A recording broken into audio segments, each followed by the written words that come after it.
今天在土著酒店这边呢，会有一个舞龙舞狮，所以我就跑过来看一下啦。这边是数字游民酒店。在沙巴雅比这边，在春节期间，几乎所有的饭店都会请高装舞龙舞狮。朋友说，沙巴雅比的舞龙舞狮比槟城还要多，他们这次去槟城都没怎么见到，可能是因为那边价钱已经太贵了，普通小生意都请不起。我有问突助老板，亚庇这边请高装舞龙舞狮要多少钱？他说今年翻倍了，去年基础套餐才马币888，今年开价就要1688。但是可以讨价还价啦，所以减了几百。高装舞龙舞狮在沙巴是门很火爆的生意，一到春节期间，经常想约都约不到。我记得去年在亚庇有些要排到年30之后才能跳。舞龙舞狮队也是天天都在赶场，所有的商场、饭店、街道上，甚至大户家里都会请高装舞龙舞狮。我们在神山上也看到好几个赶场的舞龙舞狮队，甚至在海岛上也有。这期视频就给大家录一下一个完整的基础套餐都包括什么。舞狮有南北之分，南狮又称醒狮，而北狮则分为文狮和武狮。舞狮起源于东汉汉章帝时期，唐朝时，舞狮运动主要以狮舞的形式作为宫廷娱乐节目，供皇帝欣赏，地位极高。有华人之处，必有舞狮，这成为了扬民族之威、立中国之魂的重要仪式。作为节庆和宗教仪式的一部分，随华人移民传入马来西亚。20世纪后期，马来西亚华人社团为提升观赏性，创新出高装舞狮，将传统地面表演移至离地约2到3米的高桩上，形成独特风格。马来西亚团队如麻坡关圣公龙狮团多次在世界龙狮锦标赛中夺冠，推动高装舞狮成为国际竞技项目。所以可以说青出于蓝而胜于蓝。现在国际舞龙舞狮比赛得奖的冠军基本都是马来西亚。马来西亚的高装标准被国际龙狮运动联合会采纳，成为全球比赛的规范。在马来西亚，舞狮已不仅仅是华人社会的习俗，也出现在当地的重大活动、节庆仪式和地方庙会等场合，让其他族裔有机会接触中华文化。如今在马来西亚的舞狮队里，可以看到华人、马来人、原住民和印度人的身影，就像是我们现在看到的舞狮队，超过一半的队员不是华人。舞狮的排场之大，吸引了各族观赏，尤其是各个种族的孩子们。经常看到舞狮在桩子上跳，孩子在下面学着跳。舞狮在马来西亚落地生根，发扬光大，已成为当地多元文化的一部分。好热闹啊！楼上也有，楼下也有。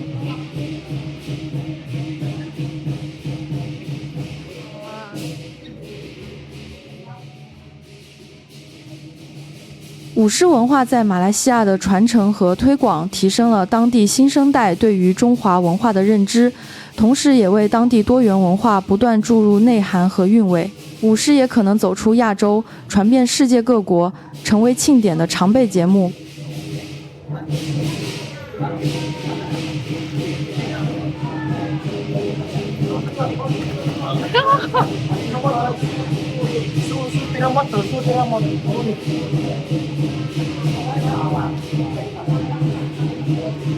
能不能滑滑梯啊？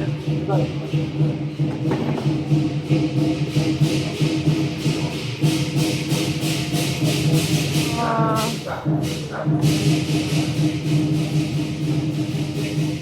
这是在睡觉吗？啊！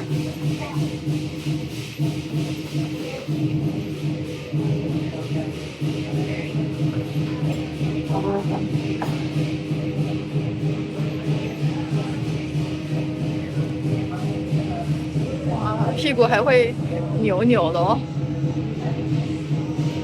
啊，楼下也有啊。在沙巴亚庇，如果你在过年前到年30这段时间来游玩，99%会遇到舞龙舞狮，你想不见到他们都很难，只要你出门就有可能在街上遇到。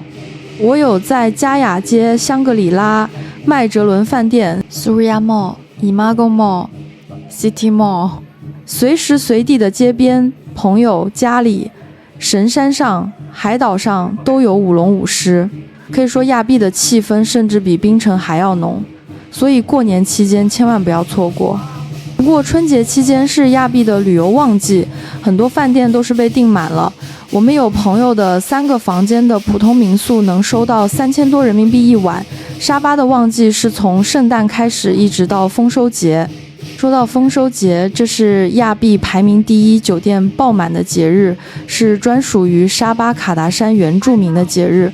我有问过附近胶囊酒店，他们平时入住率大概才20%，但是丰收节的时候连一个胶囊房间都要靠抢的。土著青旅这边呢，1楼有个洋洋茶室，这边的南洋菜很好吃。沙巴一共有23个公共假期，也就是说平均1个月有2个公共假期。我孩子们刚来这边上学的时候会问我这边是不是每个礼拜一都放假，我都不知道怎么回答好，只能说这边假期真的很多很多，但是也不影响孩子们学习。我真的在想，其实孩子们学习的时间每天不用那么长，研究表明长时间连续学习可能会导致注意力分散和疲劳，反而降低学习效率。例如长时间坐在书桌前学习，大脑会逐渐进入疲劳状态，学习效果也会大打折扣。所以这边华小8点上课，中午12点半就下课了，但是也不影响这边的孩子掌握3种语言。华小的数学基础也挺强的，这边孩子都要背12乘12。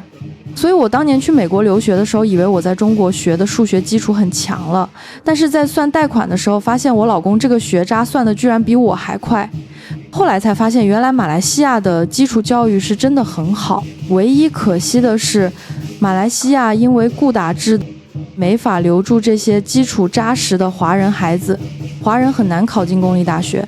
当年宝爸的大姐拿了8个 A， 都无法免费去读马来西亚的公立大学，这就造成了人才的流失。华人的孩子有能力的基本都送出国读大学了，很多也在国外生根发展。但是今年有很多人选择回马来西亚，宝爸的很多朋友也是去年和今年都在往回走。从易经的角度来看，2025年乙巳蛇年是一个充满变革和机遇的年份。蛇象征着柔软、适应性和变革，提醒人们在复杂的世界中保持灵活性，拥抱未来，并从过去中解脱出来。乙巳也象征着新的机会和挑战。2025年乙巳蛇年，从易经角度来看，有以下发展方向的解读：旺火地，2025年被称为火蛇出洞之年，象征着火的能量与变革的潜力将会兴起。发展方位，牢记4所代表的东南方，准确讲是东南偏南。所谓的太岁方，在全年中的任何时刻都能够从最宏观的气势中借力，带来多多少少的防御加护。反之，作为其对立方位的亥位，也即西北方或西北偏北，则是持续被太岁方位冲击，可能伴随不利或不确定因素。适应变革，每一个人都要在纷乱的世事之中学会变得柔软，并积极应对变革，拥抱未来，而对过去断舍离，不要太过留恋。这一年适合顺应天命、积累阴德、善行到位的人，他们将更容易抓住机遇。真的要感谢上苍，还好我们2024年离开了美国，离开了被太岁方位冲击的地方。怎么会有个老布布？重新充气啊！这个，这刚刚卡住。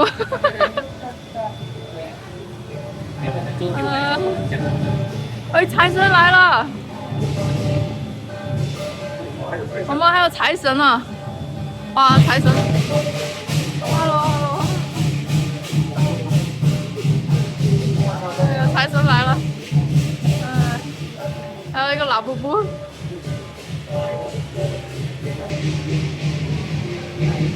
哎，摸一下，招财进宝。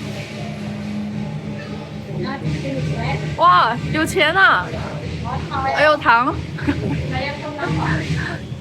哎，谢谢。恭喜发财！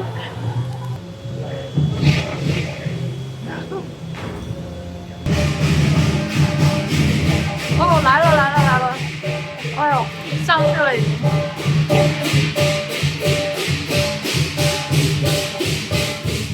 今年美国实在太动荡了，不单是加州大火，完了之后又大雨，美国天天掉飞机，特朗普和马斯克又天天折腾，政府人员的铁饭碗都要保不住了。马斯克这2天还立了遗嘱，动了几万人的蛋糕，怕是凶多吉少。这几天新闻看得我一愣一愣的。我记得老罗问我，特朗普当选了，你回不回去？我第一反应是当然不回，我还想保命。他上台首当其冲就是华人要受罪，虽然他的政策都是为了美国好，但是现在的美国就跟做一个大型心脏手术一样，正在全身换血，这手术得多精准，稍微一个不小心就蹬腿嗝屁。他还经常动错刀，刚切了中国小包裹，没过24小时又恢复了。这时候待在这个身体里，无论如何灵魂都是折磨，必须得灵魂出窍，跑到旁边看看情况，再决定要不要回去。还好我们离开的及时，光是加州大火对加州房市的冲击就够猛烈的了。现在保险公司明显已经出现财务问题了，跟加州政府要求立刻加30%的保费。鸡蛋又因为禽流感限购还大幅涨价，感觉再这样下去，基本民生都无法解决了。易经中的智慧可以运用到生活的各个方面，在面对人生选择时，我们可以参考易经中的卦象和爻辞，从中获得启示和指导。同时，易经也强调了时的重要性，即要把握时机，顺应时势，在适当的时机做出正确的选择，才能取得成功。还是要顺应天意，往东南方走，东南亚也就只有新加坡、马来西亚、汶莱比较安全，泰国我们今年都不敢去了。亚庇，阿庇在马来语中的意思就是火，旺火地，那就来亚庇。易经中多次提到谦卦，强调谦逊的重要性。谦逊不仅是一种美德，也是一种智慧。只有保持谦逊的态度，我们才能更好地学习和理解易经中的智慧。同时，我们也应该对天意保持敬畏之心，认识到人类的渺小和自然的伟大。多位预言家都提到了2025年可能发生的大灾难，特别是地震。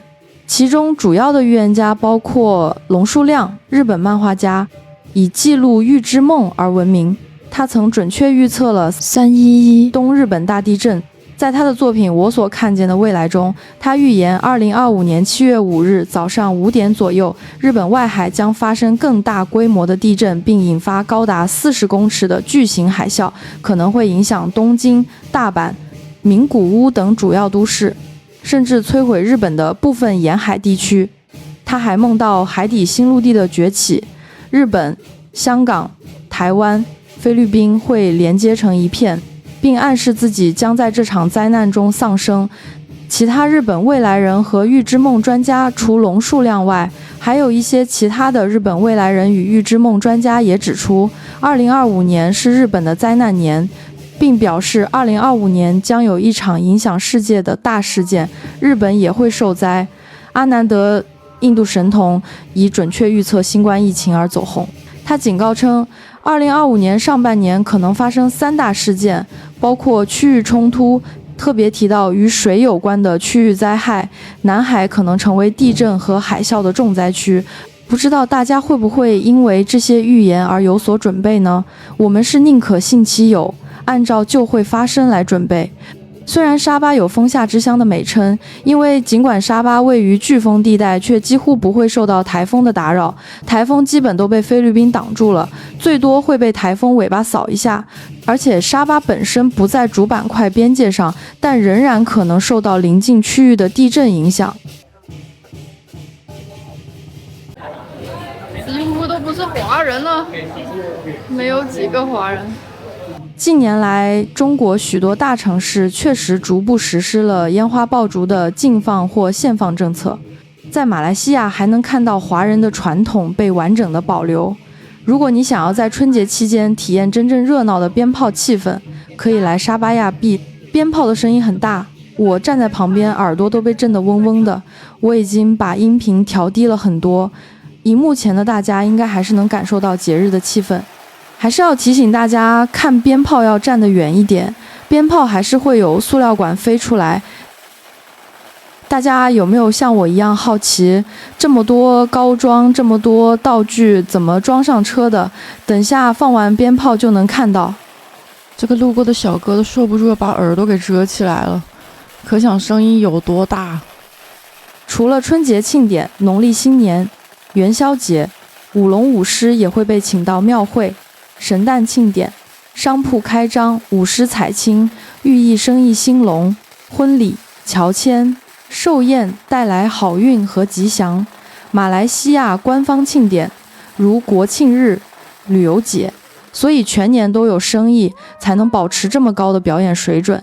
马来西亚在保留和传播中华文化这方面全球标杆，尤其在非华人主动参与和文化系统完整性舞龙舞狮的全民化，让非华人也参与了华人的传统，甚至代表马来西亚在国际舞狮比赛中获奖。